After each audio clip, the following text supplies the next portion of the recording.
Clock, is that enough, or you like the changes? I like the changes. I think all really doesn't matter if we don't try to get back to freedom of movement. You know, like a couple years ago we started making that move, and I thought it gave the players a chance to move and less hand checking, less holding.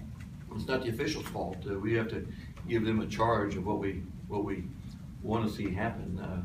So if we don't do that, then I think everything else really won't make that big of a difference. Which of the changes do you think has the potential to make the most impact on a game, though?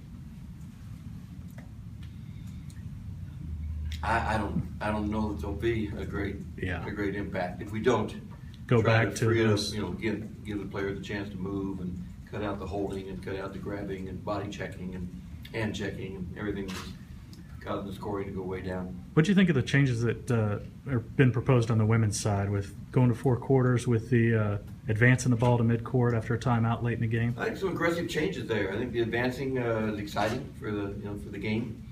NBA, of course, has done it for a long time. It makes for more late game possessions that are exciting and interesting, and I think that's what fans and players enjoy. So I think those are good. Would you like to see those come over to the men's side at some point? Absolutely. I think it'd be great. I think anything we reduce the timeouts, number of timeouts we've got, which I guess we've done by one. Anything that can make the end of games flow more quickly and not be drug out so much. I think anything that can speed up the game in general, I think would be good. Well, it seems like expanding the restricted lane on the surface just seems like it promotes people attacking the basket more. Is that what it is, or how will that change the game for the players? It won't change it at all. It's not something we'll ever mention in practice or ever talk about from a strategy standpoint. I haven't mentioned that in 30 years of coaching, or the 10 years it's been in effect, or whatever. It won't change it at all. It'll just make for a few more block calls at the rim.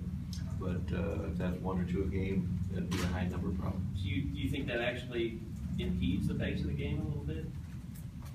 I don't think it'll change it. I don't think it'll change it. It's one of those things that's been talked about for a while and debated, and I've never really understood why. We spent a lot of time on that part. It won't change the game much.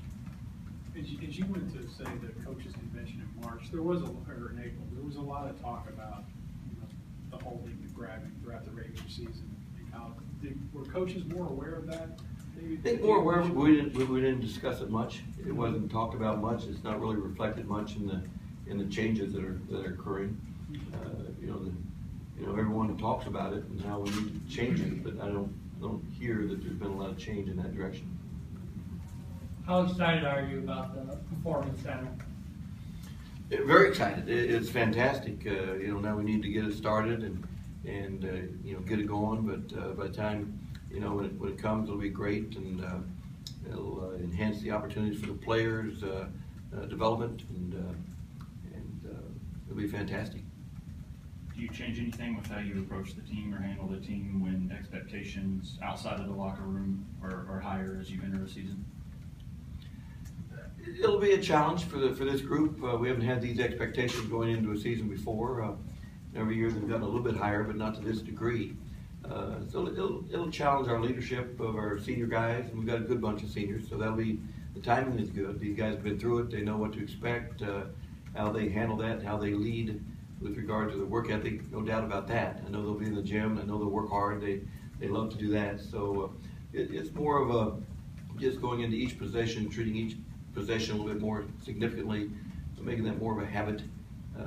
Just trying to always improve in that area anyhow, but now the expectations will be a little bit different. Wow, with the scholarships kind of changing to cover cost of attendance, do you worry that you guys as coaches are going to have to do a lot more math with these kids when you're recruiting them, or anything you're able to talk to about today? Don't know that we'll consciously change a lot about what we do in recruiting. We're always going to look for the same type of people that fit well, people that want to be there, people that want to work hard, people that want to be good teammates.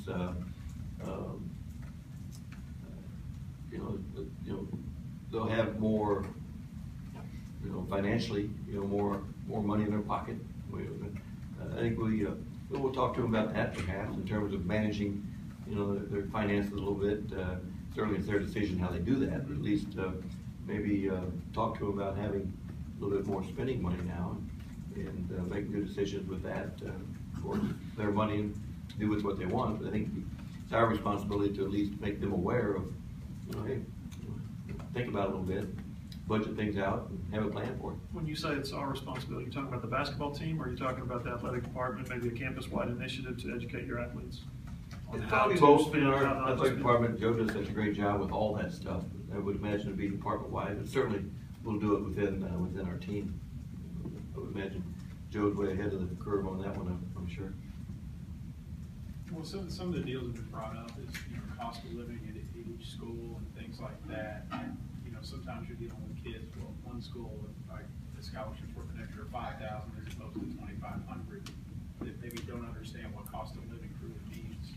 Coaches have to, and they're relying on people who are recruiting to explain that, maybe don't give the best information. It'll be interesting to see where that goes. In fact, in the coaches meeting this morning, we talked about, have you heard of any conversation out there on the recruiting road, and we hadn't heard of a single mention of it. Our coaches haven't mentioned it. Our coaches haven't talked about it in a recruiting pitch, but it'll be interesting to see how that plays out. I'm sure at some point that will be a factor in some young guy's decision. Not that it should be, perhaps, but it probably will be. You feel like you're prepared when that question comes up?